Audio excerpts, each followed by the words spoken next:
Tahu tak? Tak apa. Belum.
Dan adapun dalil yang binafsihi itu maka yaitu firman Allah Ta'ala, A'udzu billahi minasyaitonir rajim. Bismillahirrahmanirrahim. Fa inna Allaha ghaniyyun 'anil 'alamin. Shadaqallahul 'azim. Artinya bila bahawa Allah Ta'ala itu kaya daripada sekalian alam. Surah Ali Imran ayat 93. Maka maknanya Allah Ta'ala tiada berkehendak kepada suatu daripada fa'il yang menjadikan ia akan dia. Makna kaya dan makna jatuh nafsi itu Allah Ta'ala tak perlukan kepada yang menjadikan dia, yang menjadikan Allah tak perlukan. Dan dalil akli, dalil akal, iaitu seperti kata Syekh Sanusi, Syekh Sanusi radhiyallahu anhu, wa amma burhanu wujubi qiyamihi ta'ala nafsihi fali'annahu lam yahtaja ila mahallin lakana sifatan was-sifatu la tattasifu bi sifatil ma'ani walal ma'nawiyyati wa maulana jalla wa azza yajibu isahuhu bihima falaysa bi sifatin walau ihtaja ila mukhassisin lakana hadithan kaifa wa qad qama burhanu ala wujudi qidamihi ta'ala wa baqaihi. Artinya lebih kurang, dan adapun tanda wajib berdiri Allah Ta'ala dengan sendirinya, maka kerana bahawasanya dalam berkehendak ia, yang Allah kepada zat, kepada diri, nescaya adalah ia sifat. Maknanya Allah Ta'ala itu sifat, dan sifat itu tiada bersifat ia dengan sifat ma'ani, dan tiada bersifat ia dengan sifat maknawiyah. sifat, dia tak bersifat. Yang bersifat ni zat ataupun diri. Dan Tuhan kita Jalla wa'azza wajib ia bersifat dengan keduanya. Allah Ta'ala wajib bersifat dengan sifat ma'ani dan sifat maknawiyah. Dan jikalau berkehendak ia kepada yang menjadikan, kalaulah Allah Ta'ala itu berkehendak kepada yang menjadikan, nescaya adalah ia baharu. Kalaulah Allah Ta'ala itu perlukan kepada yang menjadikan, maknanya Allah Ta'ala itu baharu, ada permulaan. Betapa macam mana boleh Allah Ta'ala ada permulaan? Dan sesungguhnya telah terdahulu berdiri dalil atas wajib kidam Allah Ta'ala dan baqa'nya. Sebab sebelum ni sudah dibahaskan dalil Allah Ta'ala itu kidam, tiada permulaan dan tiada akhir. Baqa', tiada akhir kekal. Dan sesungguhnya itu dia kata-kata Imam Sanusi dari kitab Ummul Baraqin. Itu dihuraikan oleh Syekh Zainul Abidin.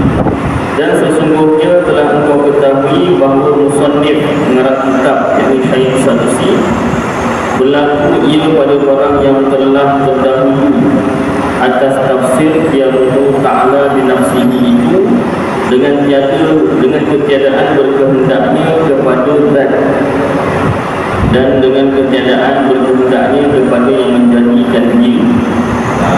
Jadi qiyamul binafsihi maknanya Allah Ta'ala tak perlukan zat yang lain, sebab Allah Ta'ala itu ada zatnya sendiri, ada dirinya sendiri. Dan Allah Ta'ala tak perlu kepada yang menjadikan dia. Dan kerana demikian itulah diifradkan ia akan tiap-tiap dengan dalil. Maka mengambil dalil dia atas yang pertama dengan kata dia, diulang balik tadi, dimuraikan kata Imam Sanusi tadi. Jikalau berkehendak ia, yakni Allah, kepada mahallun atau mahallin, yakni tempat, yakni kepada zat, maknanya Allah Ta'ala kalau perlukan zat diri hingga akhir, dan mengambil dalil atas yang kedua dengan katanya, dan jikalau berkehendak ia kepada yang menjadikan dia hingga akhir. Tetapi musannif menghazafkan, memotong atau membuang daripada kedua dalil itu akan kias yang pertama dan istithna, pengecualian kias yang kedua, kerana memadu dengan dua dalil keduanya. Itu dimuraikan cara penyusunan ayat oleh Imam Sanusi lah. Maka aturan dalil yang pertama itu, jikalau tiada ada ia, yakni Allah berdiri dengan sendirinya. Kalau Allah Ta'ala itu tak berdiri dengan sendiri, tak ada sifat yang binafsihi, artinya terkaya daripada zat. Kalau Allah Ta'ala itu tak terkaya daripada zat, maknanya perlukan zat, perlukan diri yang lain, nescaya berkehendak ia kepada zat yang berdiri ia dengan dia. Maknanya Allah Ta'ala perlu zat lain yang perlu Allah Ta'ala tumpangkan. Tetapi berkehendaknya kepada zat itu mustahil. Allah Ta'ala berkehendak kepada zat itu mustahil, tak diterima akal. Kenapa? Kerana bahawasanya jikalau berkehendak ia kepada zat, nescaya adalah ia sifat. Tapi keadaannya sifat itu mustahil. Kalau Allah Ta'ala perlukan zat yang lain, maknanya Allah Ta'ala itu sifat, bukan zat.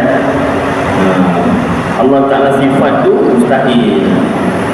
Allah itu zat, ada dirinya sendiri, dia bukan sifat.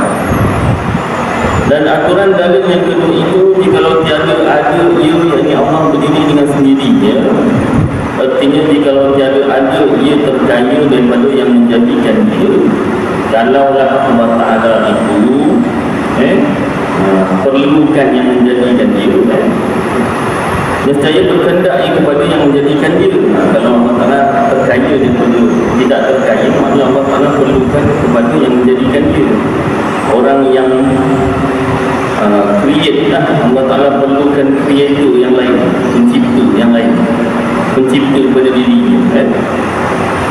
tetapi berkehendaknya kepada yang menjadikan dia itu mustahil. Allah Ta'ala perlukan pencipta dirinya itu mustahil, tak diterima akal. Kenapa? Kerana bahawasanya jikalau berkehendak ia, yakni Allah, kepada yang menjadikan dia, Allah Ta'ala perlukan pencipta yang lain, nescaya anda ia baharu. Maknanya nanti Allah Ta'ala tu ada permulaan, baharu tu ada permulaan. Tetapi keadaannya, yakni Allah baharu itu mustahil. Allah itu bersifat baharu, bersifat ada permulaan, itu mustahil, tak diterima akal. Buktinya dalil akli sebelum ini, iaitu Allah Ta'ala bersifat qadim. Allah Ta'ala bersifat tiada permulaan. Apa dalilnya? Dah ulang gaji. Nak ulang gaji balik ya? Nantilah akan datang pula ya. Iaitu menafikan dawrun dan tasalsul. Kalau Allah Ta'ala ada permulaan, nescaya akan jadi sama ada dawrun atau tasalsul. Sedangkan dua-dua ni mustahil, tak diterima akal ya? Dawrun berpusing-pusing, A jadikan B, B jadikan A. Tasalsul tak ada penghujung. A dijadikan oleh B, B dijadikan oleh C sampai Z, dan Z dijadikan oleh 1, 1 dijadikan oleh 2. Tak ada penghujung. Tak diterima akal. Dan kata musannif, kata pengarang kitab lagi, iaitu Imam Sanusi dalam kitab Ummul Barahin, dan sifat itu tiada bersifat ia dengan sifat ma'ani, dan tiada bersifat ia dengan sifat maknawiyah. Kalaulah Allah Ta'ala itu tidak bersifat tiamuhu binafsihi, maknanya Allah Ta'ala tak terkaya daripada makhluk. Allah Ta'ala memerlukan zat, maknanya Allah Ta'ala itu sifat tidak bersifat. Yang bersifat itu zat. Contoh mudah, gelas ini sifatnya apa? Kosong, tak ada air. Contoh kan. Jadi gelas ini sifatnya kosong. Gelas itu zat, objek. Senang faham, zat itu objek lah, badan. Sifatnya apa? Kosong. Jadi kosong tu ada sifat. Kosong tu boleh tak dia ada sifat yang lain? Kosong tu mempunyai sifat yang lain? Tak boleh. Yang boleh mempunyai sifat tu cawan. Gelas tu gelas. Cawan ada pemegang ni kan, telinga dia. Gelas ini selain dia kosong, dia jernih. Sifat dia jernih. Jernih tu boleh tak bersifat dengan sifat lain? Tak boleh. Jernih tu dan sifatnya, dia tak boleh bersifat dengan sifat lain. Kalau nak huraikan jernih tu boleh.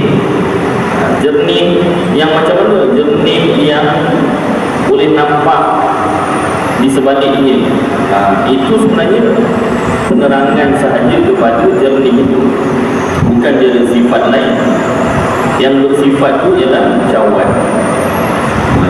Itulah kan orang.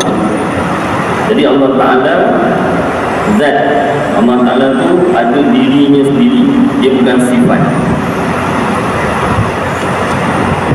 Dan sifat itu tiada bersifat dia dengan sifat ma'ani, dan tiada bersifat dia dengan sifat maknawiyah. Artinya bersalahan sifat nafsiyah seperti wujud, dan sifat salbiyah seperti qidam dan baqa. Maka bahawa sifat itu bersifat ia dengan keduanya.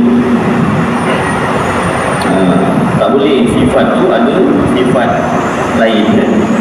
Yang ini bahawa sifat ma'ani itu bersifat dia dengan wujud, dan iaitu sifat nafsiyah, dan bersifat dia dengan qidam dan baqa, dan keduanya dia bersifat salbiyah. Tak boleh ya? Macam tu tak boleh. Dan bermula dalil bahawa sifat itu tiada bersifat dia dengan segala sifat ma'ani, dan tiada bersifat dia dengan segala sifat maknawiyah. Apa dalilnya? Dalil akal lah. Kenapa sifat tak boleh ada sifat lain? bahawasanya jikalau menerima ia akan sifat yang lain, nescaya lazimlah, jadilah, mestilah, lazimlah itu mestilah bahawa sifat yang lain itu menerima sifat yang lain pula, kerana tiada berlainan antara keduanya hingga tiada berkesudahan selama-lamanya. Tak ada kesudahan. Kalau sifat mempunyai sifat yang lain, nanti tak berkesudahan. Dan yang demikian itu tasalsul. Sama macam dalil kitab itu, tasalsul, bersama-sama. Contoh tadi, kosong, sifat bagi cawan itu kosong. Kosong ni ada sifat lain, iaitu sifatnya sekian. Contoh sifatnya satu itu ada sifat lain, sifatnya dua sifatnya tiga sifatnya empat. Tak ada penunjuk. Dan sesungguhnya telah terdahulu bahawa tasalsul itu mustahil. Tak boleh, tak ada penunjuk, tak boleh, tak diterima akal. Dan kata musannif, kata pengarang kitab lagi, iaitu Imam Sanusi dan Abu Ibrahim, dan jikalau berkehendak ia, iaitu Allah kepada yang menjadikan dia, Allah Ta'ala ni perlukan kepada mencipta Allah, nescaya adalah ia bahawa nanti jadinya Allah Ta'ala tu bahawa ini ada permulaan. Sebab yang dijadikan mesti ada permulaan dia, mesti ada starting dia. Bila dia dijadikan? Sedangkan Allah Ta'ala bersifat tidak ada permulaan. Jadi Allah Ta'ala tak perlukan kepada yang menjadikan dia. Baik. Artinya kerana bahawasanya tiada berkehendak bagi demikian itu melainkan yang bahagia. Makhluk sahaja yang perlukan pencipta. Pencipta tak perlukan pencipta. Kerana yang qadim itu, ini Allah Ta'ala, tiada berkehendak pada fa'il, iaitu pembuat, pencipta lah yang menjadikan dia. Baik, itu secara ringkas. Ataupun yang nafsihi ini tak panjanglah pembahasan dia. Dalil nakli dia dari Quran dan juga dalil akli, dalil akal. Ya. Baik, masuk dalil wahdaniyah. Dan adapun dalil wahdaniyah Allah Ta'ala, ini agak panjang, kalau tak panjang juga sikit. Maka iaitu firman-Nya Ta'ala, A'udzu billahi minasyaitonir rajim. Bismillahirrahmanirrahim. Wa ilahukum ilahun wahid. Shadaqallahul azim. Artinya lebih kurang, dan bermula Tuhan kamu itu Tuhan yang satu. Surah Al-Baqarah ayat 163. Dan dalil akli, dalil akal itu seperti kata Syekh Sanusi radhiyallahu anhu, wa amma burhanu wujubil wahdaniyyati lahu ta'ala fali'annahu lam yakun wahidan la lazima an la yujada syai'un minal alami liluzumi ajzihi hina idin. Artinya, dan adapun tanda wajib wahdaniyah bagi Allah Ta'ala, dalil Allah bersifat Esa, maka kerana bahawasanya jikalau tiada ada ia, yakni Allah Esa, nescaya lazim, yakni mesti bahawa tiada dapat sesuatu, tiada ada lah sesuatu pun daripada alam ini, alam ini satu pun tak ada. Kerana lazim, kerana mesti lemahnya pada ketika itu. Kalau Allah Ta'ala tak bersifat Esa, tunggal, nescaya alam ni tak ada, satu aku alam ni pun tak ada. Baik, itu kata Imam Sanusi. Uraian dia oleh Syekh Zainul Abidin, artinya bermula takrir pengakuan burhan ini, dalil ini, jikalau tiada ada tu tidaklah ia, yakni Allah Esa.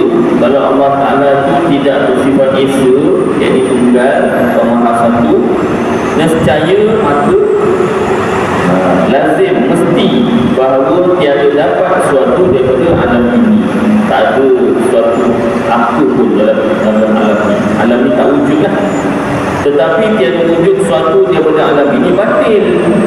Ketidakwujudan alam itu batil, salah. Dengan nyata dipandang, buktinya kita nampak ni.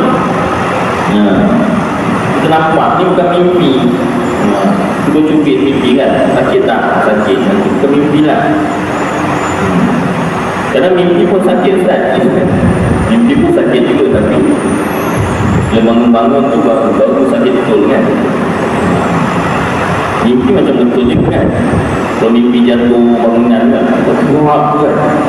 Kalau terbangun, gerak badan tu kan. Kalau mimpi bercakap kan, hasil kan. Tapi ada juga mimpi tak rasa apa-apa kan, tak sakit. Baik, jadi alam ni nyata dipandang. Kita nampak alam ni ada, kita ni ada. Jadi kenyataan tak wujud alam ni batil, salah. Maka batillah, salahlah barang yang perkara yang membawa dia kepada dia. Batillah perkara yang membawa kepada ketidakwujudan alam ni. Dan iaitu ketiadaan keadaannya, jadi Allah Esa. Maknanya ketiadaan ketidakesaan Allah Ta'ala itu mustahil, salah. Dan apabila batin yang demikian itu, salah yang demikian itu, tabitlah, letaklah nakitnya, dan iaitu yang dituntut, iaitu terbuktilah Allah Ta'ala itu bersifat Esa, Maha Satu atau Maha Tunggal. Dan kata Asy-Syaikh Al-Hudhudi, yang ini bahawa dalil keadaan Tuhan kita Esa tiada banding baginya pada ketuhanan itu. Kata Syekh Al-Hudhudi pula, dalil Allah Ta'ala Maha Esa atau Maha Satu atau Maha Tunggal tiada banding baginya pada ketuhanan. Tak ada perbandingan, tak boleh nak dibandingkan ketuhanannya, sifat ketuhanannya.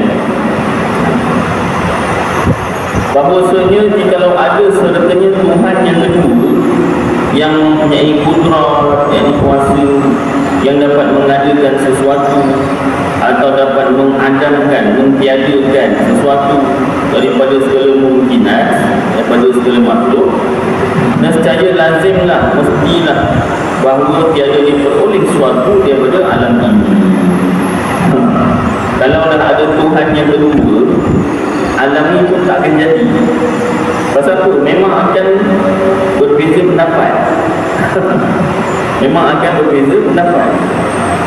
Kerana lazim lemahnya begitu. Jadi lemah. Dua Tuhan, dua ketua aja pun susah. Tak boleh. Dua tukang masak, susah. Tak jadi masakan. Yang ini kata letak je nama hukum, yang ini kata jangan letak je nama hukum. Tak jadi. Dia tukang masak mesti seorang, kepala dia tu mesti seorang. Ataupun lagi senang, dia seorang-seorang masak. Kan? Macam ada orang perempuan, tak sebutlah satu kan, dia masa muda nak tolong mak dia masak, tapi maknya apa nama ni, ada dia yang tak kena lah, potong bawah yang macam tu, macam ni, dia potong dah. Jadi dia tolong lain lah, potong lain pula. Potong tu jangan macam tu, macam ni lah mak dia buat seorang. Jadi lama-lama adalah mak aku masak, biar mak aku masak seorang, buat dia lain je lah. Mau lantai kan, asyik semua salah ada, semua tak kena kan. Dia bukan apa nama ni, itu bukan belum masalah, itu baru potong, belum cara masak dia. Itu satu cerita. Satu cerita yang lain pula, menantu dengan mak mertua kan. Si menantu ni belajar masak dengan mak dia lain. Yang mak mentua ni makin mak dia ajar masak lain. Jadi bila masak sama-sama, memang akan ada berbeza sedikit lah. Contoh yang menantu ni potong semua dulu, bawang ke apa, bawang putih, bawang merah, halia, apa nama, potong dulu semua baru basuh. Dah siap potong baru basuh, kita tapis lah. Yang si mak mentua ni pula basuh dulu, dah pupik basuh dulu. Dah pupik ni bawang putih basuh, dah pupik halia kulit dia basuh, baru potong. Jadi lepas potong tu tak payah basuh. Jadi bila masak sama-sama ni mak kata, kau tak basuh dulu. Nanti dah siap basuh dulu. Dah. Dan kali kedua suruh basuh tu dah basuh lagi dah. Itu mau masak. Itu tu seorang mengalah. Tuhan mana boleh mengalah. Itu menantu, biasa menantu lah mengalah kan. Orang melawan orang itu pula. Saya Ustaz, adalah satu-satu lah. Mana hidup baik. Wah, dalam iklan siapa kata menantu dan mak mentua asyik bergaduh ni sama-sama kerja sama. Memanglah ada yang boleh kerja sama kan, ada yang tangan biasa lah kan.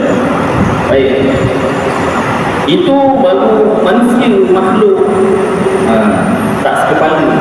Apatah lagi Tuhan. Itu nak selesai masalah makhluk tadi tu, seorang-seorang menganak lah. Tak tahu ikutkan kan. Di rumah sendiri masalah sendiri, ikutlah sendiri kan. Tuhan mana boleh mengalah. Kalau Tuhan mengalah, lemah. Kalau salah satu Tuhan mengalah dan Tuhan yang kedua ni tak mengalah, kuat, tak boleh juga. Kenapa? Sebab yang namanya Tuhan mesti bersifat dengan kuat, berkuasa. Kalau yang satu lagi ada sifat lemah, satu lagi tu mesti sifat lemah juga. Sebab dia sama-sama Tuhan, mana boleh satu sifat kuat, satu sifat lemah, tak boleh.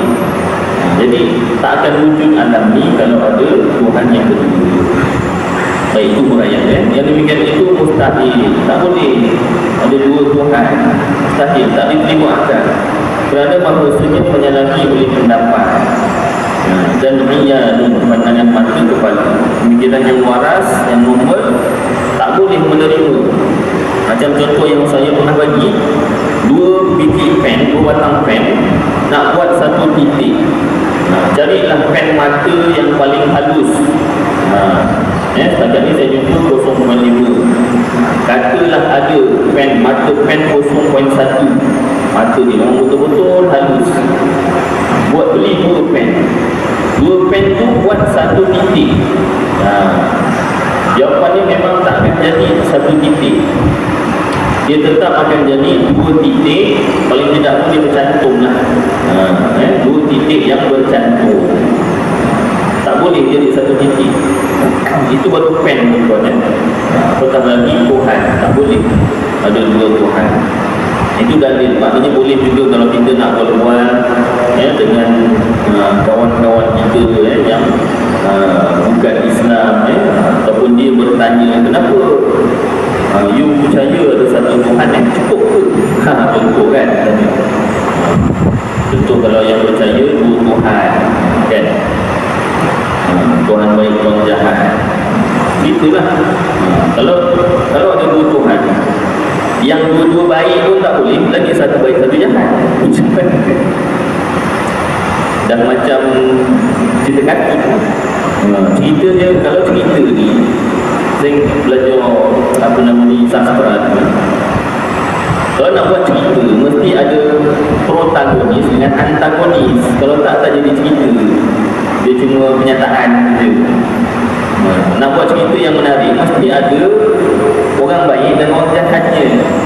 Wah, orang baik aja tak seronok ceritanya.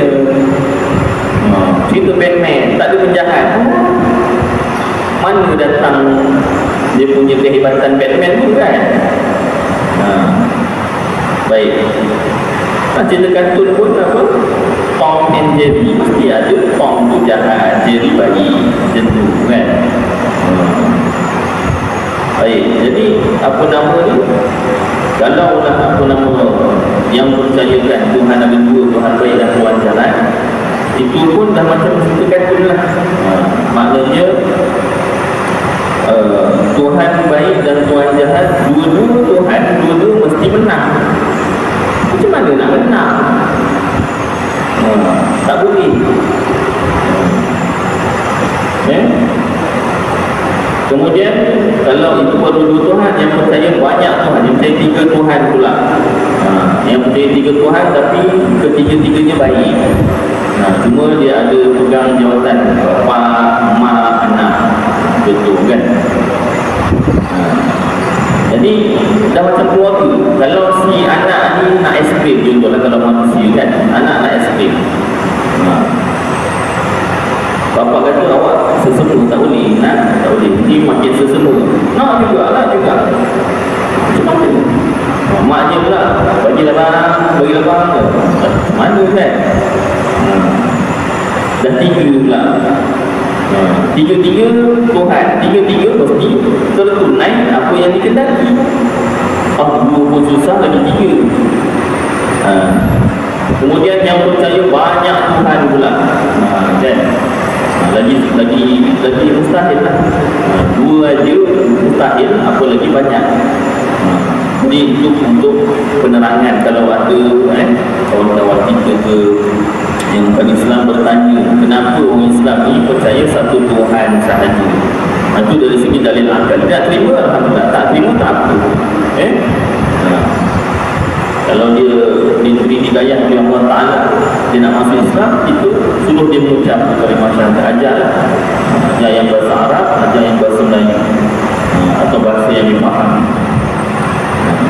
Itu secara tak rasmi. Kemudian barulah kita ajak dia jawab agama lah, untuk secara rasmi. Baik, sambung. Dan bermula kenyataan yang demikian itu, bahawasanya telah terdahulu wajib umum ta'alluq kudrat Allah Ta'ala, kuasanya Allah Ta'ala itu dengan sekalian mungkin, dengan sekalian makhluk.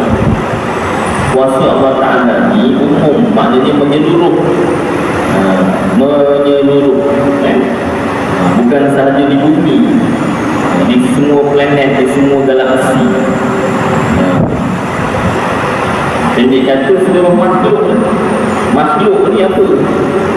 Masiwallah, barang yang selain Allah, perkara-perkara selain Allah itu sebenarnya makhluk.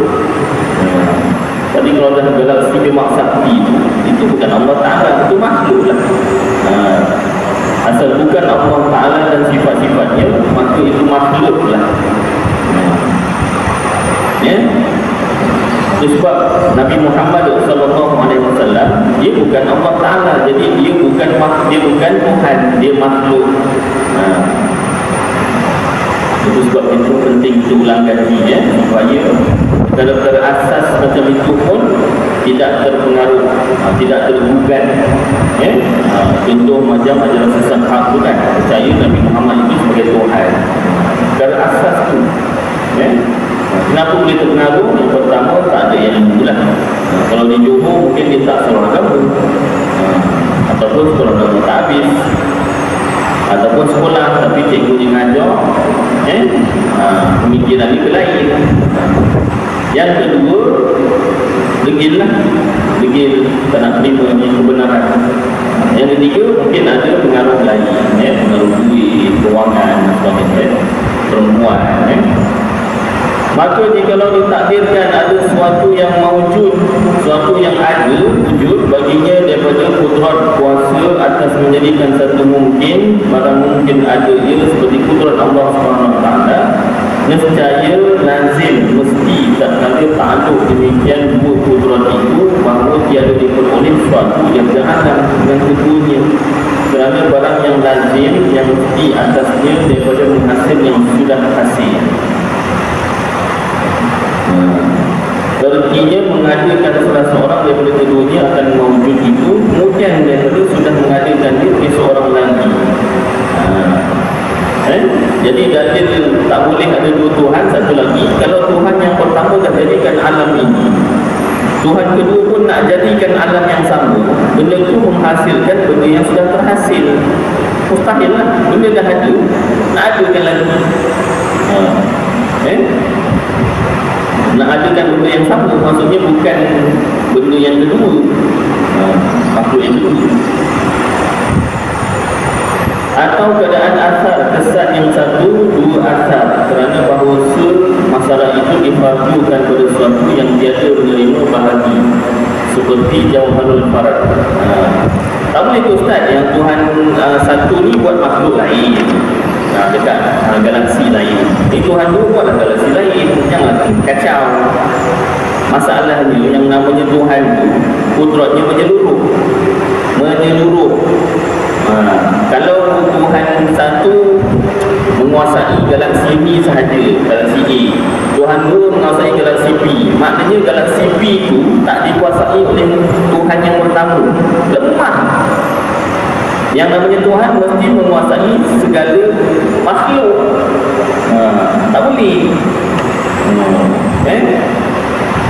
Tak boleh juga. Idea-idea itu tak diterima. Memang idea-idea yang bukan Islam kan, bukan? Jangan kacau. Ni masing-masing punya makhluk lah. Yang namanya Tuhan tu mesti menguasai semua makhluk, bukan makhluk tertentu itu yang dikuasai. Itu lemah. Maknanya dia tak boleh buat apa untuk makhluk yang lain yang dijadikan oleh Tuhan yang kedua. Baik, itu dia kata sifat kudrat Allah itu umum, menyeluruh ke semua makhluk di bawah ta'aluk kudrat. Baik. Kerana bahawasanya masalah itu difardukan pada sesuatu yang tiada menerima bahagi, seperti Jauharul Farad, iaitu sesuatu yang tidak dapat dibahagi dengan suatu jalan dua pun. Kalau dulu disebut atom, tapi setelah dikaji-kaji, punya atom itu pun ada komponen lain, molekul lain, proton dan neutron. Jadi apa nama ni, Jauharul Farad yang lebih kecil lagi, neutron atau proton lah. Yang ini tidak dapat dibelah dan tidak dapat dikerat. Maka tidak dapat tiada.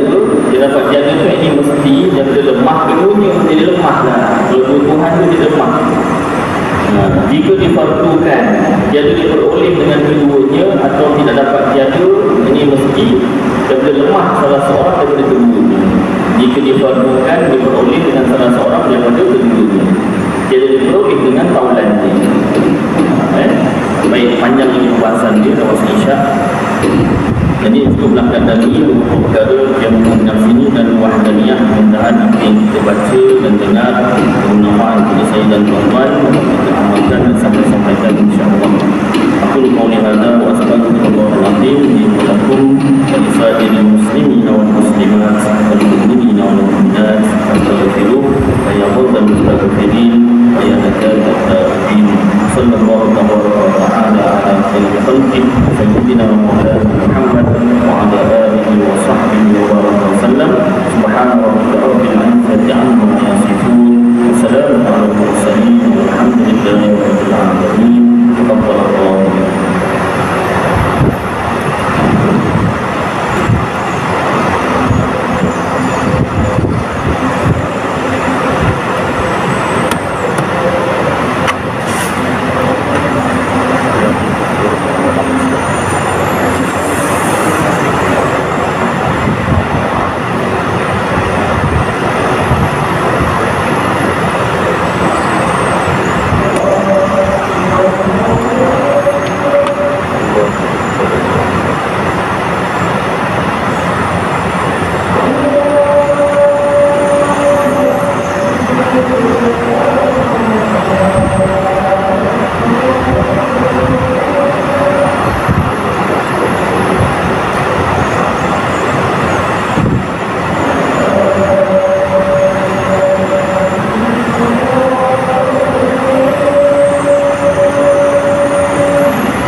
Tak apalah. Dia tadi ni uruskan apa nama ni.